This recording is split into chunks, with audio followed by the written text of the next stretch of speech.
Hello guys! Magandang hapon sa inyo lahat. I am Trigas from Masagri Channel, a faith healer, also a tarot reader. So ngayong hapon na ito, tignan natin ano kayo sabihin sa inyo ating mga gabay. So this is a monthly pasilip for the month of March 2026 for the sign of Virgo. So Virgo, welcome to my channel. Ano kayong messages, advices ng spirit guides ang ating masasagot for today's video? Ganun kayang energy or kaganapan sa buhay ng mga Virgo signs sa ating mga gilap. So guys, this reading is a general reading lamang, hindi lahat makaka-resonate. Kunin lamang po ang makaka-relate sa inyo and comment down below kung kaninong energy ang ating nasagot. And of course, don't forget to like and subscribe our channel and hit ko siya for more videos update. And of course, maraming salamat po sa mga walang sawang pagsuporta sa aking channel, lalo-lalo nang di skip ng ads na way pagpalain po kayo ng Diyos at may kapal. Siksik liglig umapaw na biyayang manang balik sa inyo. So let's see guys, what is the messages, advices sa iyo ng ating angel spirit for the sign of Virgo. So let's see and watch this.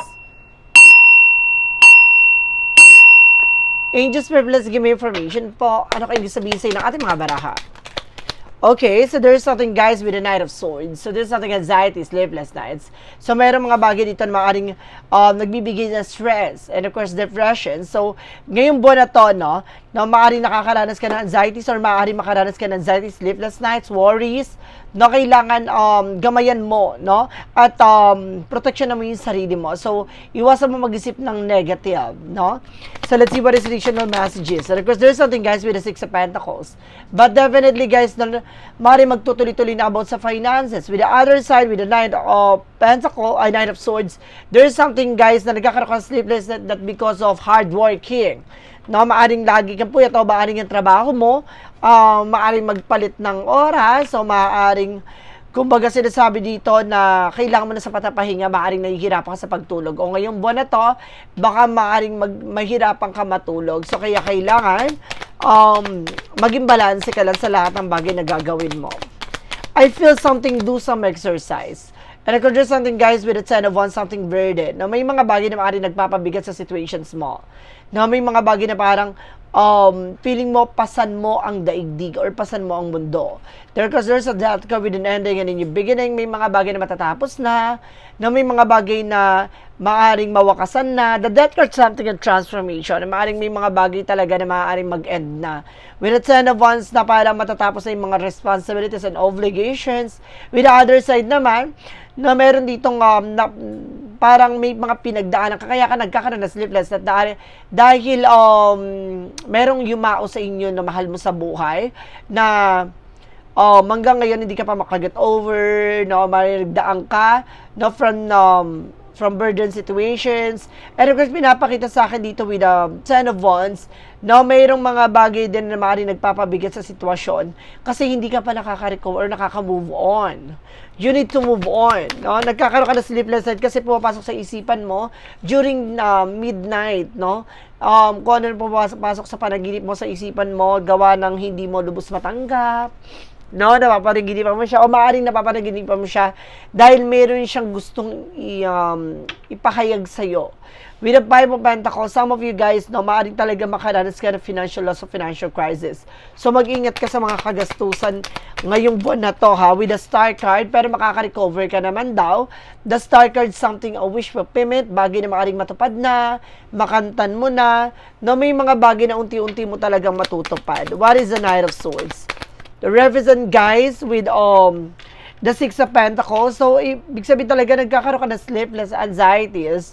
And of course, I feel something dito na kaya hindi ka rin makatulog at hindi ka rin mapakali, Dahil there's something a negative energy dito with the Six of Cups. I feel meron sa'yo sumasalbay dito. Kung hindi mo to ka mag-anak, maaaring kapitbahay mo to or kaibigan. And of course, there's something guys with the King of Cups. There's a devoted for the person na maaaring meron dito support. At of course, very devoted, supportive naman ang person mo. And there's a request so we declare the boundaries na unti-unti mo raw linisin. No, yung nasa paligid mo, I feel something negative talaga. Ibig sabihin, meron kang negative surroundings, negative environment, maraming tao na iingit sa'yo. No, and of course, especially guys, no, yung mga taong laging nakasubaybay sa'yo. The Queen of Swords, something clear the boundaries na kailangan mo linisin yung nasa paligid mo. No, because there's a that card represent guys with the Knight of Cups. No, there's something in offer coming in. May offer daw napaparating dito. May mga bagay kasi matatapos na at may mga bagay na paparating. O mag-ingat ka kasi meron ditong hihingi ng tawad, no, dahil sa pagkamatay ng isang kamag-anak or malapit sa'yo. I feel something or maaring kumbaga, there's a close with you guys na kung hindi mo to magulang, kung hindi mo to asawa or kapatid, ganun. With the Knight of Cups, may offer sa'yo or meron ditong apology, mag-ingat ka. Kasi meron siyang ginawa, no? With your family related. No? May ginawa sa'yo to. Kaya to hihingi ng tawad na parang pasensya na, ganun. Idadaan niya sa ganung way para ma-drop niya sa'yo yung gusto niyang sabihin, no, na paghingi ng tawad kasi parang uusigin to kaya niya gagawin tong paghingi ng tawad para magkaroon ng peace of mind. So parang hindi siya kasi nagkakaroon ng anxiety, sleepless nights so it means no, maaring nagkakaroon ng hirap sa pagtulog ka dahil there's something connected dito sa gumagawa sa inyo. Ibig sabihin, isa lang ang gumagawa sa inyo. And because there's something guys with a Nine of Cups, there's something a wish fulfillment. Kaya siguro naghihirap at talaga nakaranas ka ng financial loss o financial crisis dito. So ngayong buwan na to, maaaring malalaman mo at matutuklasan mo at matutupad mo na yung mga pangarap mo with a double clarification. And of course, there's a Two of Pentacles na magiging balance ng situations dito. Now, may open portal ako nasa-sense dito na maaaring nag-create ng negative energy. No? Ibig sabihin, nakakapasok to sa atahanan nyo. Yung mismo sumasalbay sa inyo yung nakapasok na sa tahanan. So, you need to protect your home. And because there's something else with the Seven of Wands, so safe protection. So, kailangan mo proteksyonin yung sarili mo. Ang gumagawa sa inyo to, kung hindi mo to kapitbahay, kaibigan, or kamag-anak. And of course, there's something else with a High Priestess. May hidden agenda and there's a hidden enemy. So, ibig sabihin, may inggit dito. Dahil very support, no? Yung person mo or maaaring itong tao na to, very support sa'yo. Kaya to nagkaroon ng hidden agenda. May inggit. But of course, there's something, the Moon card. The Moon card, something revelation. Marireveal to. No? Unti-unti mo tong parang unti-unting iiwasan. Kasi mapapansin mo daw. Na mahalata mo tong tao na to. Kumbaga, may something, no? Mapapansin mo na it's not normal yung ginagawa niya ngayon. Parang ang layo-layo, na parang ang laki ng pagbabago, parang ganun mapapansin mo. No, kaya mahalata mo na parang mayroong something na ginawa. And there's a Three of Swords. See, there's something pain. So I told you. Talagang oh my God, I feel something na tatlo ang tinarakan niya sa inyo. No, ibig sabihin tatlo to, maaring ginawang kayo talaga dito.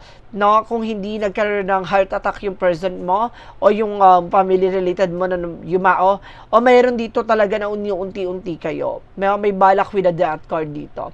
Mayroong offer di with the Knight of Cups na may offer na pagkain o inumin, mag-ingat po kayo. Baka idaan doon, no? Para unti-untiin kayo. There's a Two of Pentacles, Two of Wands by choices. Piliin mo lang yung mga taong pagkakatiwalaan mo. Maging aware kayo sa mga taong pakikisamahan nyo. With a Seven of Swords, with a stickiness, there's a cheating lying on you, no? Itong taong to kumukuha to ng information sa'yo, I feel something in the evil eye. No, kaya nagkakaroon ng kontra, parang hadlang. Kaya hindi mo nakukuha yung bagay na gusto mo mangyari kasi hinahadlangan ito, no? Mayroong tumututol dito. And there's something guys with the Queen of Pentacles being maturity.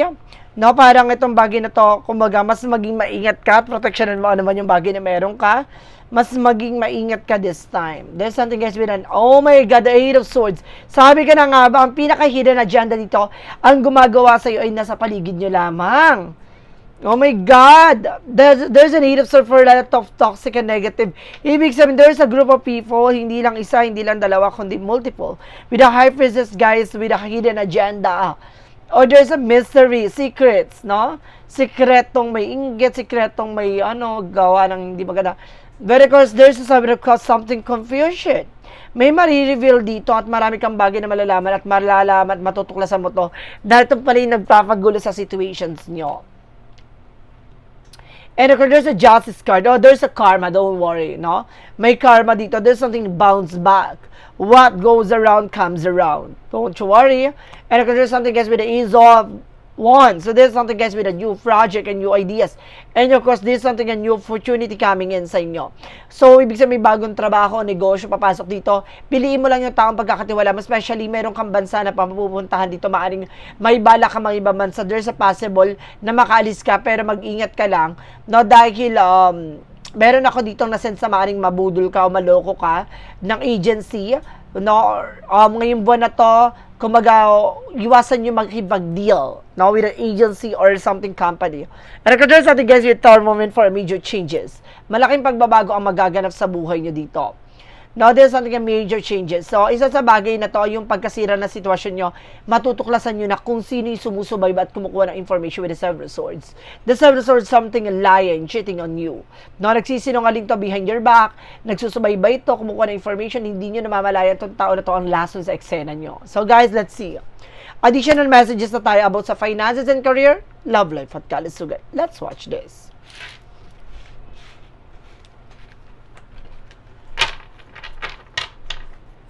Okay, we proceed na tayo guys pagdating sa finances and career, love life at kalusugan.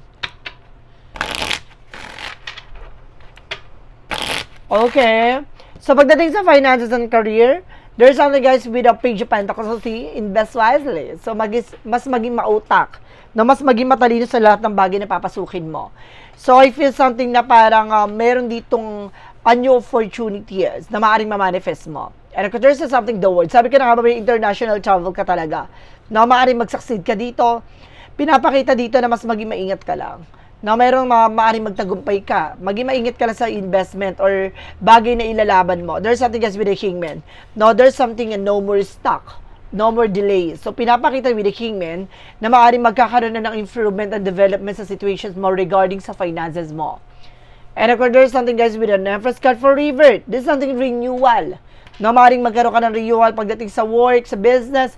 At the same time, there's something a blessing coming in with a new beginning.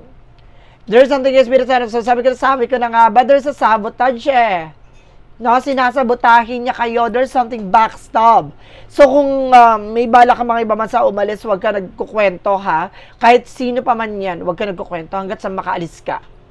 And if there's something with the Queen of Cups, emotional intelligence, mas maging matalino ka pagdating sa emosyon. Huwag kang padadala ng tensyon. Iwasan mo yung negative, iwasan mo yung drama. No more drama. So, pagdating tayo naman dito sa love life, there's something with a judgment for a wake of call. Pinapaalalahanan ka na yun dito, pay attention. So, may bagay ka dito na kailangan malaman regarding sa love life mo. And there's a Three of Wands waiting for the way of worship. So, some of you magkikita na kayo ng person mo. No, magkakabalikan na kayo. O maaaring meron ditong trouble together with you guys. And there's a Three of Pentacles for collaboration. There's something unity. May pagkakaisa talaga. And of course, there's something guys with a connection sa inyo, dalawa na person mo. Na mayroon ditong pagtutulong at pagkakausap talaga. And of course, there's the Queen of Wands, may confident. Lakas naman loob mo, maging matapang ka.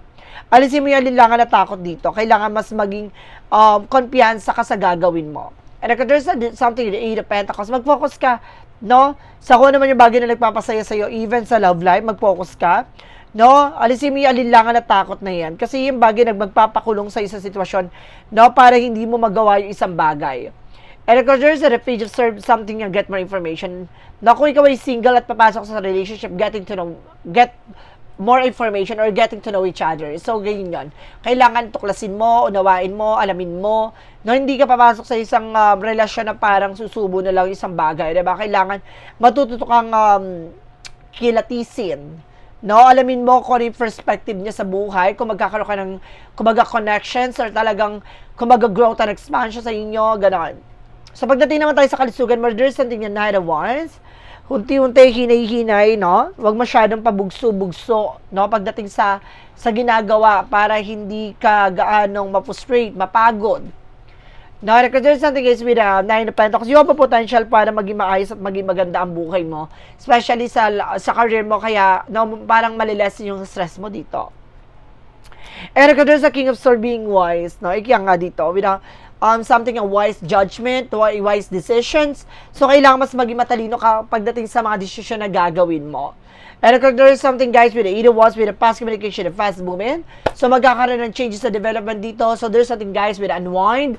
Na magkakaroon ng, kumbaga, development pagdating sa kalusugan mo dito, especially with the nature, no, kailangan pumunta ng ibang lugar para ma-refresh ka, no, makawala ka sa lugar na yan, na very toxic, with a wheel of fortune, with a turning back. So, ibig sabihin, gaganda ang kalusugan, gaganda ang buhay mo talaga. And kung there's something with a higher rate for education, so there's something a lesson learned. Matuto ka lang, there's something curses, no, meron lang talagang ginawa sa yung curses.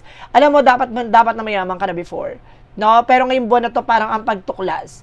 No, ang pagtuklas kung bakit tumakadlang or may hadlang sa sitwasyon mo, malalaman mo na. No, ngayong buwan na to. So guys, let's see what is additional messages. Pagdating naman tayo sa magical fair messages and advices. No, sa mga gabay naman tayo. So let's watch this.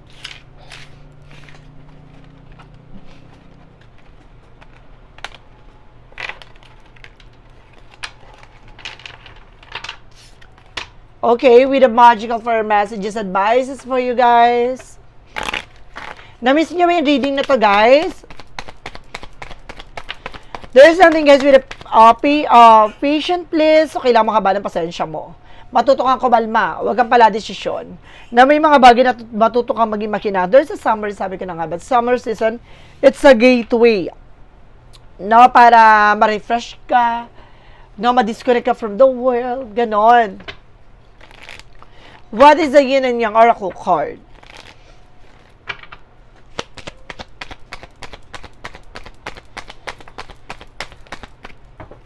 Represent, guys, with a thought. No, there's a lot of negativities no around you. At the same time, mayroong mga nagbibigay negativity sa isip mo. So, kailangan mong wash out yan. Alisin yung mga negatives na yan kasi ma-attract mo yan. And I could say that is something with a transformation with a Pluto.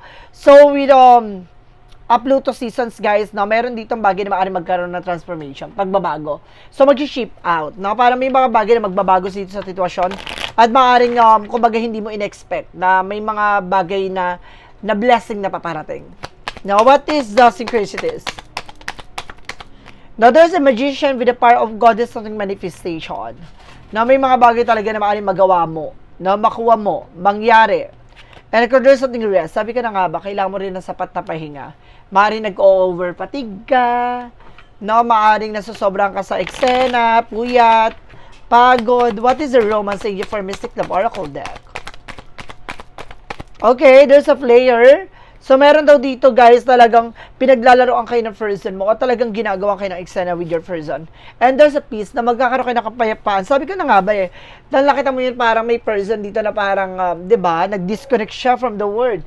Ibig sabihin dito, kumaga nag-unwind siya, pumunta siya na ibang lugar. No, para ma-refresh. Kasi may mga toxic talaga sa paligid nyo, guys. Lagi nakasubaybay. No? And of course, your children are watched over by angels. No? Ang ating angels daw ginagabay at sinusuportahan daw kayo. Even your child, no? Yung mga anak niyo raw pinoproteksyonan daw yan. And of course, there's something, guys, with a bless are the peacemaker, for they shall be called of children of God. Binibless na yung mga tao, mas pinili yung kapayapaan kaysa patulan. No, yung mga taong walang kabuluhan. Ibig sabihin dito, mas magandang i-surrender, at the same time, protection mo yung sarili mo, at pangalagaan at linisin mo yung sarili mo sa negatibong mundo, at kailangan mong lumaylo at kumbaga bawasan no yung pakikipagkomunikasyon sa mga negatibong tao, no. And of course there's a lot of evil eye, no. Maraming taong kumbaga naiinggit at nakasubaybay. Kailangan mong proteksyonan yung sarili mo from them. So yun na hindi mo kailangan patulan sila, hindi mo kailangan kumbaga magigante, bagkos kumbaga kailangan mong proteksyonan yung sarili mo. So guys, this is something a monthly pasilip for the month of March 2026 for the sign of Virgo. So, Virgo, maraming salamat for this wonderful reading. So, once again, this reading is a general reading namang hindi lahat makaka-resonate. Kunin lamang po ang makaka-relate sa inyo and comment down below kung kaninong energy ang ating nasagap. And of course, don't forget to like and subscribe my channel and hit the question bell for more videos update. Of course, maraming salamat po sa mga walang sawang pag-support sa aking channel, lalo-lalo na ang di nag-skip ng ads. Naway pagpalain kayo ng Diyos at may kapal-siksik digdig umapo na biyayang manang balik sa inyo. Maraming salamat po, guys, and see you in the next video. Bye-bye and babush!